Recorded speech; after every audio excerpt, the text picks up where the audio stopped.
The Origin of Nemesis, Jon Kawano. I fell in love with the Nemesis in the summer of 1978. That was Tokyo, a town not impartial to romance. Any city will do when you're in love. St. Louis, Paris, New York. All you need is a park, a few lonely lanes, and a cafe or two. Everywhere you have the night. Idle a while under a street light, and you charge that spot with a moment of memory. Enough of these moments and you will ping emotionally everywhere you go, uptown, downtown, at crosswalks and monuments, waterfronts and alleys, under glowing clocks and signposts. Time goes by. Then the town belongs to the one you loved.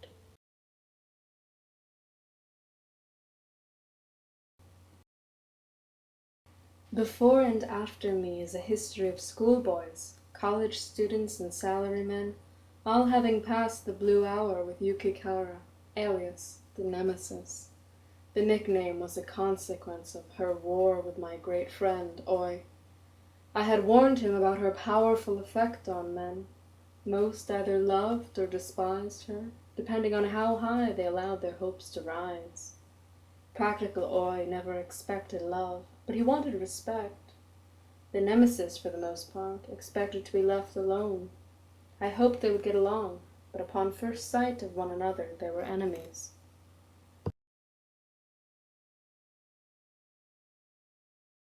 We were all three employed by Hakuhodo Inc., the prestigious and second largest advertising agency in Japan. Miss Kara was a part of the McDonald's Japan team. Next door to her was the Kiran Seagram room where I worked. Oi was officially assigned to the creative division, but he frequently visited our floor to confer with the account executives. Oi had heard rumors of an American assigned to the Kiran account, and he walked the halls until he heard either my excellent English or my renegade Japanese. He introduced himself and offered to treat me to the finest ramen in Tokyo. From then on we often had lunch together. Sometimes after work he would take me to one of his many drinking spots in the Irakucho area. Usually it was just the two of us. Oi had few friends among his male co-workers. It was as much his language abilities as his irregular profile which set him apart. He ridiculed hostess bars and karaoke, and he dismissed the Japanese male camaraderie as crypto-misogynist. Oi was 30 and single. He had about him the nervous air of a boy virgin, which affected maternal and sexually inhibited women like drugged chocolate. I knew something of his kind of girl. Unloved and unlovely, they widened their tiny eyes with eyeliner and cast a chemical blush over their natural buttery smooth complexions. They washed regularly, shaved their upper lips, and never mismatched a skirt with the wrong shoes. Always plain women fretted over him, but never despaired. Living at home and flush with disposable income, they showered an indifferent Oi with gifts. One tall executive secretary presented him with an expensive electric typewriter for Valentine's Day. He lugged it into the Seagram room, where he ostentatiously offered to touch-type a page of the sales report. It is a rare Japanese male at ease behind a keyboard, and more so, one who would brag of his secretarial skills. Oh, I sensed he could air his conceits before me without censure. And before long I was confided his greatest deeds and feats, the highlights of his life. One of these, the Oi mirror, he both designed and patented. According to Oi, it reflected an unreversed image of the viewer off a concave steel surface. Oi boasted how he had mastered all of the intricate legal terminology and drafted the patent application himself, saving a veritable fortune in legal fees. I was honestly impressed. I had encountered Japanese know-it-alls before, but none with his nervy style. His pedantry fueled his creativity, which was real and unexpected. Since Oy met me for lunch at Maxim's in the basement of the Sony building, wearing an ill-fitting pair of calico slacks, which it was soon disclosed he had cut and stitched together by hand. "I am afraid to dabble my talents in the emasculate arts," he said. The cornerstone of his act, the plumb line of his eccentricity, was his magnificent English. This he showed off arbitrarily, often at the expense of his linguistically less gifted peers. It was one good show. He convincingly integrated the right mannerisms, accents, and airs with his spoken English. Unlike most Japanese, he could properly draw out the vowels in OK. He could cock a skeptical Western eyebrow. He knew how to use his hands and how to throw back his head in exasperation and exclaim, "Oh, come on!"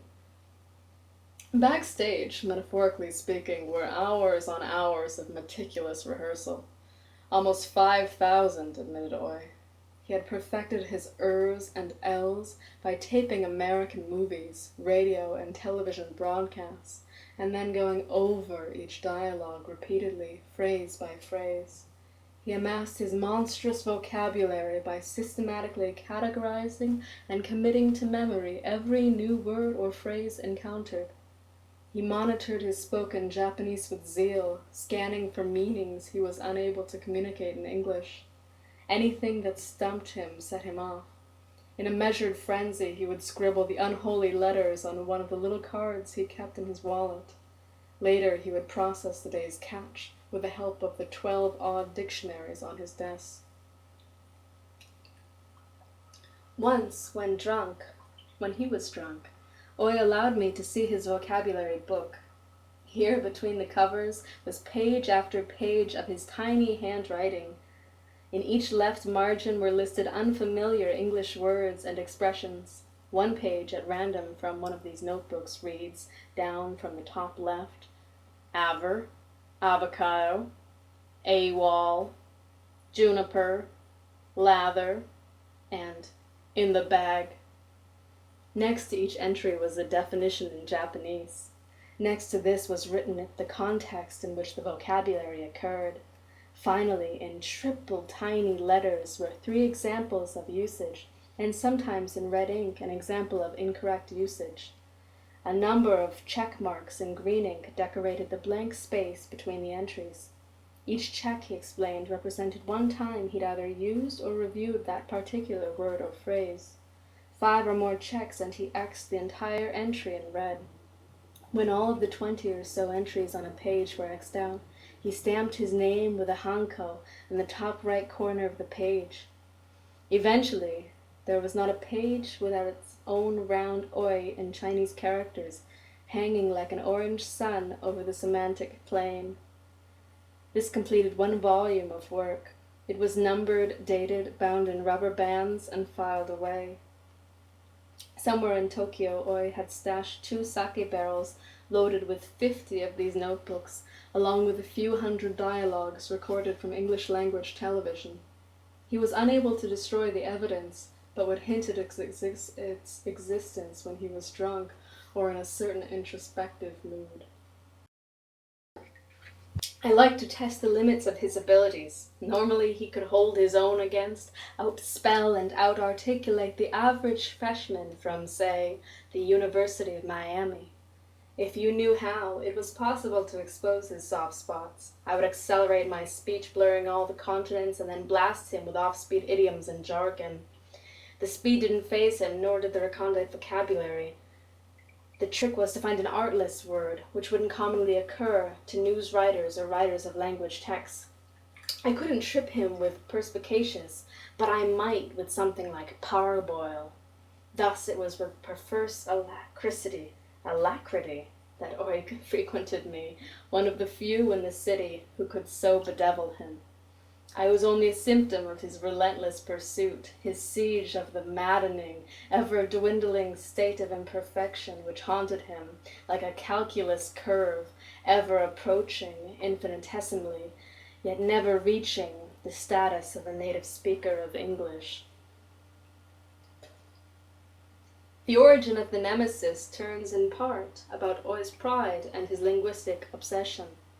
I recall one night, down along the tracks of the Shinkansen, near Yarakucho, where there was, and still may be, a small bar where this night Oi and I relaxed, eating marinated chicken on skewers and drinking shokshu. Shokshu is a cheap, raw-tasting spirit distilled from sweet potatoes. Normally it is clear as water, and is known for its latent kick and its consequences the morning after. The bar girl set down a small bottle brimming with a pink-tinged liquid. Oi poured me a glass and let me return the favor. "Drink," he commanded. We clinked glasses and drank. There was, mingling with the familiar taste, a fruity tingle, faintly sweet. "Pomegranate shoshu," said Oi, "brewed by the master himself. He'll only dispatch a bottle to his favorite clientele." "I like it," I said. "You won't find it in any liquor store across Japan," said Oi. He refilled our glasses and the bottle was empty.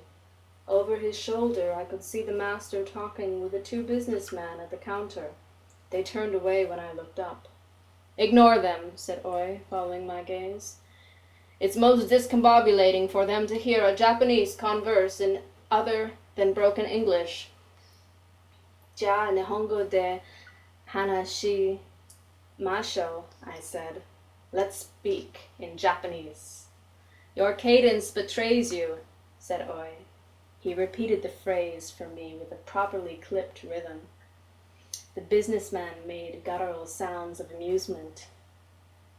"Dees is a pen," I said loudly, mimicking the first English learned by all Japanese in school. Oi tittered nervously. I held up a napkin. "Dees is a napkin." "Cut it out already," said Oi. "This is a buku." "Come on, Oi. Fall in. How do you think Obu Japan?" "Not interested," said Oi, unable to maintain his smile. I laughed. It was easy to imagine a younger, humbler, Japanese-er Oi, practicing, distending his tongue and lips in front of a mirror. Devolve, Oi, to an earlier time, when you yourself spoke a half-halting, crude, virtually incomprehensible grade of English. "Sort of like your Japanese," he countered. He knew how to throw the heat back to the source. I decided to acquaint him with a rhetorical feint which he had little experience with. "Yes," I conceded carelessly, "my utterly, embarrassingly flawed Japanese. A self-conscious, synthetic, fraudulent improvisation, I am first to admit. Now about your English." Oi rolled his eyes the way I had shown him, but he was waiting to hear what I had to say. "The problem with your English, Oi, if you are at all interested."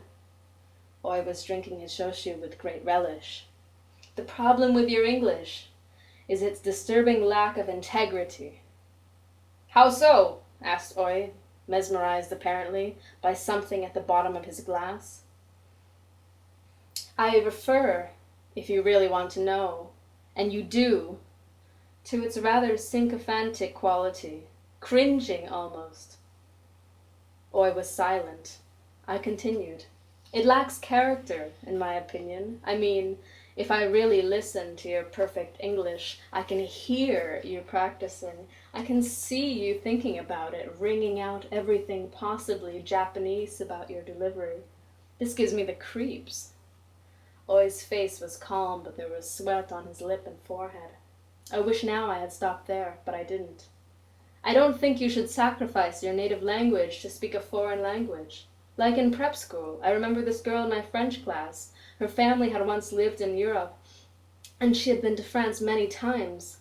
When she spoke Francais, she'd go into this phony impersonation of a grande dame, bug out her eyes, wave her fingers, and go, "Ooh la la." Then there was this guy from Lawrence, Massachusetts, and he spoke French with this resolutely unyielding Boston accent. You could barely understand him, but you could hear the Boston in him, and he was game, and he persevered. And you know, if I were a Frenchman, I think I'd rather speak with him over her. As an American, I think I'd rather hear the honest English of, say, Yukikara. Shoshumo Ippon Kudasai, thundered Oi to a bar girl. I had unwittingly breached a limit. He had often ridiculed Miss Kara's barely functional level of English. His giddy pleasure on those bare occasions now converted to rage. I tried to distract him. Behind the counter I saw the girl scurrying to fill Oi's order. I like her bangs, I said. Oi became alert. Something I said had flagged his attention. I saw his hand go for his back pocket, but he checked the motion and brought both arms to the table. Yes, they're not bad, he said, looking toward the girl. What are not bad? I asked casually. The bangs. Bangs? What are you talking about, Oi? You heard me. I'm not sure we're talking about the same thing. Personally, I've always liked the look. But there are bangs and then there are bangs. Oi would not reply. Perhaps you yourself once sported them as a child. Sported what? Said Oi, stalling. Bangs. Oi stared at me with tired red eyes. What are bangs? He said with a sigh. I drew the blade of my hand across my forehead. Oi didn't understand. Then the girl arrived with our shoshu and I repeated the motion lightly across her forehead. She gave a kya of surprise. Oi nodded and reached for the vocabulary card in his wallet. The next morning I was halfway through a long translation of whiskey terminology when Oi dropped by. He could see that I was busy, but he wouldn't leave. Perhaps he thought he could erase all memory of the previous evening by swamping my succeeding hours with fresh doses of the Oi experience. He pestered me all morning and insisted I lunch with him on a fantastic array of sushi he had delivered in black lacquer boxes. He was with me at 3 when I went next door for tea with the ladies of the McDonald's account. Oi pulled up at the front of the room to chat with Mrs. Imagawa and Kikuchi. I slipped over near the window where Yukikara sat at her desk, peeling a pear. She cut me a half and we discussed, in Japanese, the differences between the round, apple-y thing we were eating and a proper Western pear. Then she showed me some PR flyers, inky and aromatic, which had just returned from the printer. She asked me what I thought of the design. Before I could reply, Oi was there, peering over my shoulder. The logo, I noticed, is a little off-center, he said, and that subtitle looks a trifle isolated. I would put it all on a grid myself. And don't you think the color is a little subtle for a POP, point of purchase display? It's what I would call Watashi no shigato ni kuchi o dasanesai de, sounded Miss Kara. Keep your snot out of my work. Harsh words in Japan from a woman to man. Nanda, wabbled Oi. He straightened up indignantly and flexed his shoulders. I was only trying to help, he said, and stepped away. Oi, wait, I called, but he was gone. Over by the door, Imagawa and Kikuchi hunched their backs at us expressively. Yukikara dropped her head to one side and looked serenely out the window. Thus they became enemies, officially now, for in Japan harmony is often a function of close enmity. I tried not to ally myself with either against the other. This was mostly an Oi war, actually. Miss Kara was content to ignore him much as she always had. But Oi found her manner increasingly unbearable. He detected something in her movements, her tone of voice, the tilt of her shoulders, all calculated to belittle him. If you were Japanese, you would see, said Oi. She hates me. I withheld my sympathy. Oi leaned close. She's a punk, he confided. She sleeps around.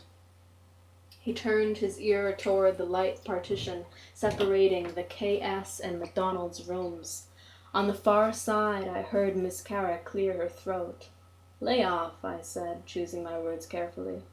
For your Nemesis has not the strongest of constitutions today. suffering as she is from a certain upper respiratory oxidation. Oxidation? Oxidation.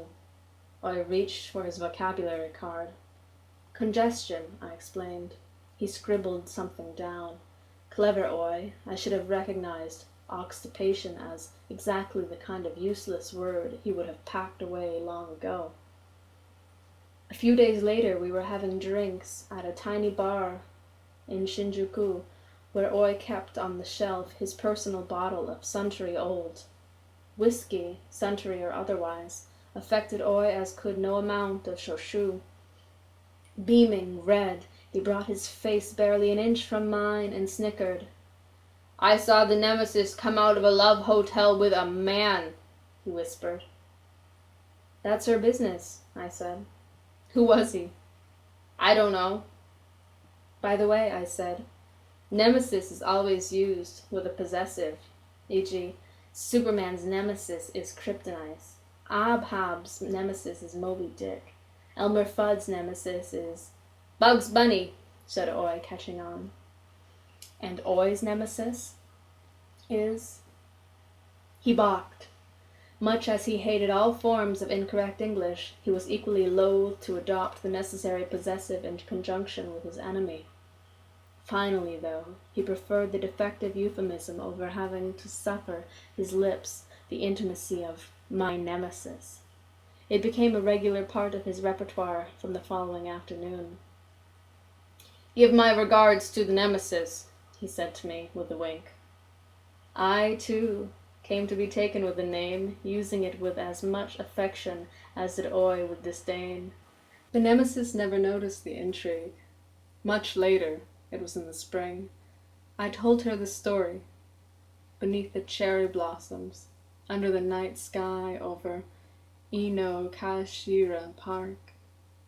She didn't say so, but I think she was secretly pleased, being as she is a woman truly able to appreciate a nom de guerre forged in the fire between souls.